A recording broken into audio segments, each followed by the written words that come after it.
how to develop faith. The following statement is very important in understanding the importance of autosuggestion in the transmutation of desire into its physical or monetary equivalent. Namely, faith is a state of mind that may be induced or created by affirmation or repeated instructions to the subconscious mind through the principle of autosuggestion. The repetition of affirmations is like giving orders to your subconscious mind, and it is the only known method of voluntary development of the emotion of faith, absolute belief that you can do something. As an illustration, consider why you are reading this book. You want to acquire the ability to transmute the intangible thought impulse of desire into its physical counterpart, money.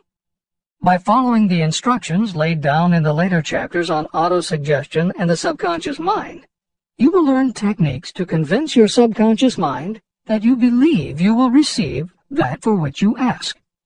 Your subconscious will act upon that belief and pass it back to you in the form of faith, followed by definite plans for procuring that which you desire. Faith in yourself and your abilities is a state of mind that you will be able to develop at will after you have mastered the 13 principles in this book. This is true because faith is a state of mind that will develop naturally within you when you use and apply these principles. The emotions, or the feeling portion of thoughts, are what give your thoughts vitality, life, and action. The emotions of faith, love, and sex, when mixed with any thought impulse, give it even greater action. All thoughts that have been emotionalized, given feeling, and mixed with faith, absolute belief in your ability, begin immediately to translate themselves into their physical equivalent or counterpart. However, this is not only true of thought impulses that have been mixed with faith, but it is true with any emotion, including negative emotions. What this means is that the subconscious mind will translate into its physical equivalent a thought impulse of a negative or destructive nature just as readily as it will act upon thought impulses of a positive or constructive nature. The following statement made by a noted criminologist illustrates the point.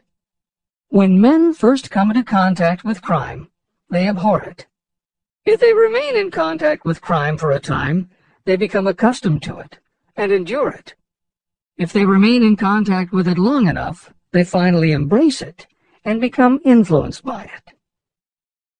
This is the equivalent of saying that a negative impulse of thought that is repeatedly passed on to the subconscious mind often enough is finally accepted and acted upon by the subconscious mind. The subconscious then proceeds to translate that impulse into its physical equivalent by the most practical procedure available. This also accounts for the strange phenomenon that so many millions of people experience, referred to as bad luck. There are millions of people who believe themselves doomed to poverty and failure because of some strange force they call bad luck, over which they believe they have no control.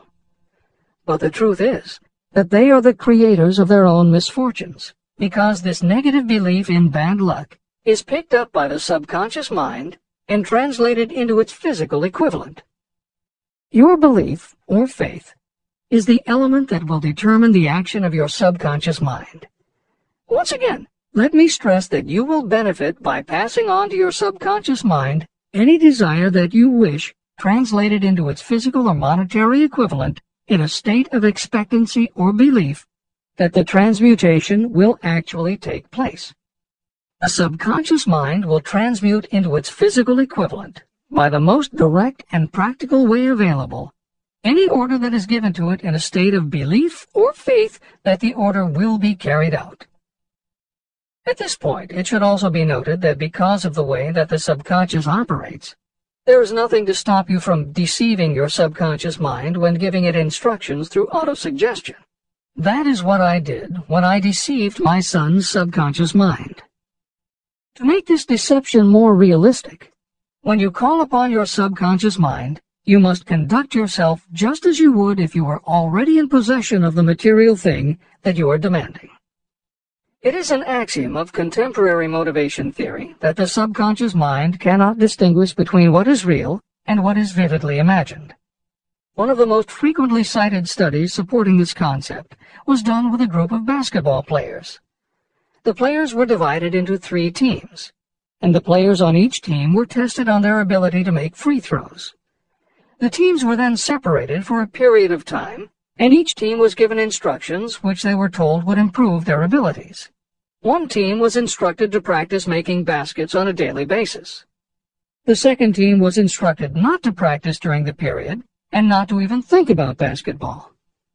The third team was also instructed not to practice during the period, but instead the members were told to spend their daily practice time visualizing in detail the process of making baskets.